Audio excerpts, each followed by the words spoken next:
Behind every brand, every movement, every leader, every transformation, there's a story. And intertwined in these stories is a message.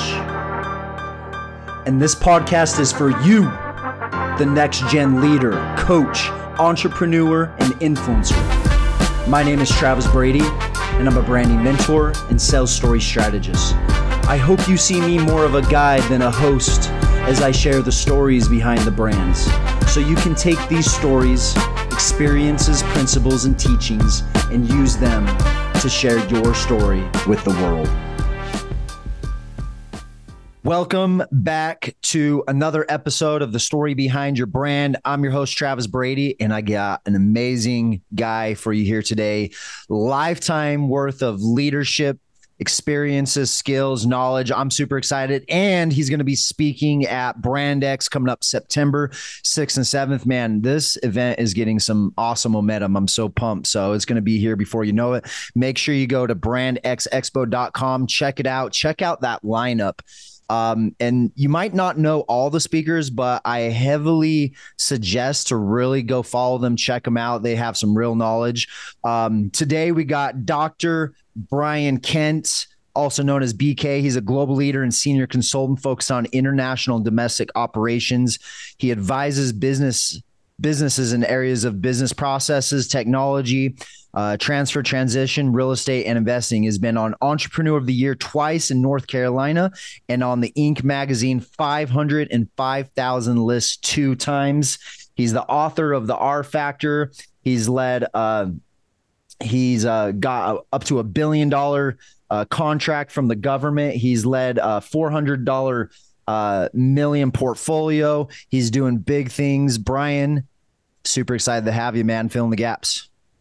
All right, no, I appreciate that. Yeah, so 20 years active military, roamed the world, basically taking care of national problems. Was a government procurement agent where I had about a $360 million budget, as you were talking about, and then since retirement from the military, I've been in and out of industry. I've owned and operated probably about a half a dozen to a dozen companies, and still have several in the portfolio now. Just like being an entrepreneur, liked helping people, and definitely see an opportunity on every corner.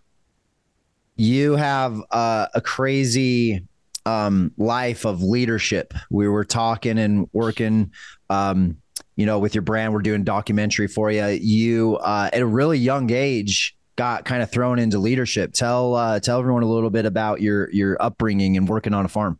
Yeah, so I was born in Tallahassee, Florida, and we had a family property. Had been in the, I guess you'd say, in the family for 5 generations since the mid 1800s. So we basically had a family farm, about 120 acres, and we did all kind of things. We had hogs, we had cows, you just name it. But one of the things is some of the bigger farmers needed workforces. So at a young age, I started learning how to do hay and produce and different things. And by the time I was 14, 15 years old, I already had my own team supporting one of the larger farmers in the county. And John Stone saw something in me, and he allowed me to be one of the team leads. And we had a great time. And it was the beginning of my leadership career, I guess you'd call it. I think one of the things that this upcoming generation is going to lack is real physical work. I think there's something to say about like getting your hands dirty, throwing hay bales. What's your thoughts on that? Do you feel like that's really what shaped you as a leader early on, is working on a farm? I feel like physicality like really challenges you to be mentally tough. It does. I think, well, the big challenge, Travis, though, really the farm is you don't have the tools a lot of the times that you need to do the job the most efficient way. So you have to use common sense. Mm-hmm. I don't know that what we're lacking today is the physical piece as much as it is the common sense. But there are a lot of teenagers that do need to get out of the house and go do some real work. Yeah. So it's I think a little of both. Maybe it is a little hard work and sweat that they need, as well as do some critical thinking on how to actually keep themselves safe while doing something other than just skateboarding. Yeah, right. I think I think this generation gets bashed on a lot by people, and I'm not here to like really bash. I think there's pros and cons of each generation. The generation coming up is going to be really tech savvy. They're going to be really able to use technology and all those things. I think if you could really bridge the gap between, knowing how to physically work, put in the hours, but also work strategically, and that's something that you do. You help businesses pull together and streamline technology. Tell us about how you got into all of that stuff and how you got into the work you're doing now. Because you were working with you're in the armed forces for 20 years. Did you retire there? I did 20 years in the Army and retired almost 20 years ago, believe it or not. It's hard to believe that. That's crazy. But yeah, so did 20 years in the Army. I was afforded leadership opportunities. People say that tongue in cheek a lot, but I did receive opportunities to really try to excel or really be in a leadership position where people had to follow. But as I fast forwarded to kind of how I got into what I am now, probably about 5 years before my retirement date or leaving the Army, I saw the career field as a government procurement officer. I had been in the special operations community for, at that time, at least half my career, because I spent about 60% of my career working with special operations forces. But the opportunity to go in as a research and development and an acquisition and a procurement officer for the Special Operations Command was really the highlight of really finishing the career. So but for almost 5 years, I did that, where I bought vehicles, I bought boats, I bought UAVs. Then I culminated my career actually running communications and electronics, where I had everything from small electronic boards and chips through 9-meter satellite dishes. Mm-hmm. So I learned the art of basically communicating through technology. And when I left, one of the things I was frustrated with as an acquisition officer was just the ability of companies to listen or trying to read government documents and figure out what we needed. So I literally retired, started a consulting company, and became what I called a translator. I really worked with companies to shape their product or shape their design to be something the government could buy. Okay. And so I've spent really the last almost 19 years doing that. So it's been very rewarding. I've seen many programs succeed. I've had a few that the government decided they wanted, but then they didn't want, or they didn't want to fund. So I've seen a little bit of both. And I've been on the cutting edge of technology in a lot of areas around the world. I mean, I still travel around the world looking at technology. Last year, I was in Abu Dhabi and in London. What's been your favorite place to visit over the years?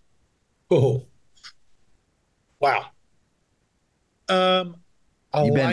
You've been everywhere. Have you been on every? How many countries have you been on? Are you keeping track? I do. I have a tracker for that. I've been on every continent except Australia and Antarctica. Okay. My goal will be to hit Australia here in the next year or two. Yeah. I've probably traveled 60% of Europe, 10 or 15% of Africa. It's hard to say. In Asia, there's 38 countries in that Indo-PACOM area. So that's probably an area I'm probably the weakest, maybe only about 8 countries in that region. Yeah. But no, I mean, I love traveling the world. Every place has a little different personality, as you can imagine, just like going to the four corners of the United States. Yeah. And I can't say that I have one that I really like better. I love to scuba dive. So obviously the Caribbean and the Pacific are really good for that. Yeah. Matter of fact, last year I dove in Abu Dhabi, Puerto Rico, the Philippines, Florida, and Hawaii. So, nice. So this year I'm going to do Florida. I've already done Hawaii. I'm going to do Antigua and Greece. Oh, nice. That's awesome. Yeah. Yeah. Greece would be on my list. So if you had to live in another country, what country would you choose and why? Okay. So this is going to be more of an entrepreneurial answer than it is anything else, right? So I probably would pick somewhere almost like Dubai or Portugal. Two different dynamic cultures. But there's a couple countries like Portugal that welcome, I'll call U.S. expatriates. Very good tax shelter there, so you can move money there and it's not taxed. Same with Dubai. Money you make in Dubai is not taxed.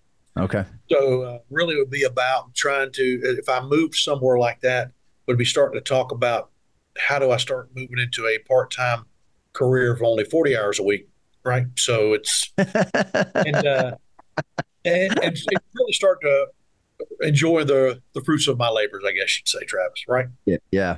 That's interesting that you say that, especially at your age. Is it kind of a myth that, you could build your business to work a lot less hours? I feel like the guys that are successful, they're putting in a lot of hours still at a older age. What's your thought process on that? Well, the challenge you got, Travis, is the older you get and the more you opportunity you make and the more you build yourself to be, really to leave your companies or your pieces, well, you run into more opportunity. Uh-huh. And if you spend a lifetime of just looking at opportunities and trying to be the best you can be, well, as you get older, it's not like your brain just shuts off, right? Or at least Mhm. you hope it doesn't. Yeah. Because as long as your brain's active, it'll keep your body active. And even now, a lot of times I do things just because I want to do them, not because I want to make the money for the deal. Sometimes deals are just intriguing, Hmm. and you want to be part of them, right? Yeah. So I Yeah. think as I get older, it's some of the guys that I know that are older, it's not about the money at all. It's about what they can get into and just be part of. Yeah.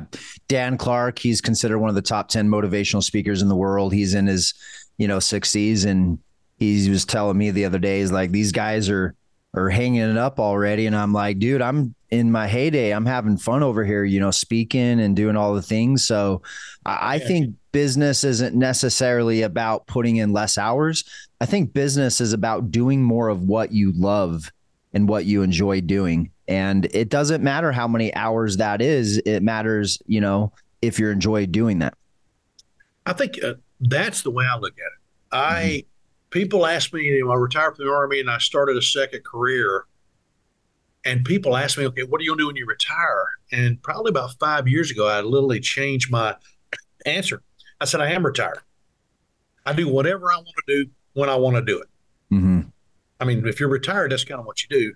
And except for when you're a little older, something you have to start planning around doctor's appointments, which I hope that doesn't is not me. But it seems like most of the people that do retire end up filling their time with doctor's appointments for some reason. But I think I think there's some real like science behind that, because when you stop moving and you stop like pursuing something that you're passionate about, I feel like that's when you start to develop those health issues. You start laying around more, you start eating. It's just the natural thing to do. When I was a trainer back in my day, we were demoing the whole upper gym, and we were making one of the trainer desks a stand-up desk, and then the other one was going to be a sit-down desk. And someone made the comment, they're saying, watch this, the healthiest people in the world are going to go gravitate towards the sitting down desk over the standing desk. And sure enough, the next week, all the trainers are huddled around the sitting desk. It's just by nature that to conserve energy, you know what I mean, and to right. eat more. And so when you're not pursuing stuff, so I think that there's some real like science behind what you just said there. No, I absolutely agree. It's amazing. The body is an unusual thing. I'm actually probably in better shape right now than I was 5 years ago. But it's Yeah, that's because I awesome. made a conscious decision to lose weight, exercise more. I'll say watch what I eat a little bit, but you got to have cheat days, right? So, Oh, absolutely. but no, I mean, I think it is the way you treat yourself and your way you treat your mind does affect the body. Yep. You've accomplished a lot in your career, and you have one of the main messages, there's nothing you can't do. And I love that, how you've branded that with your last name. Why is that, other than tying it to your last name? Like, why is that true? Because I think a lot of people feel like, oh, Brian can do this or someone else can do this, but I can't do this. Why? Yeah. Tell us a little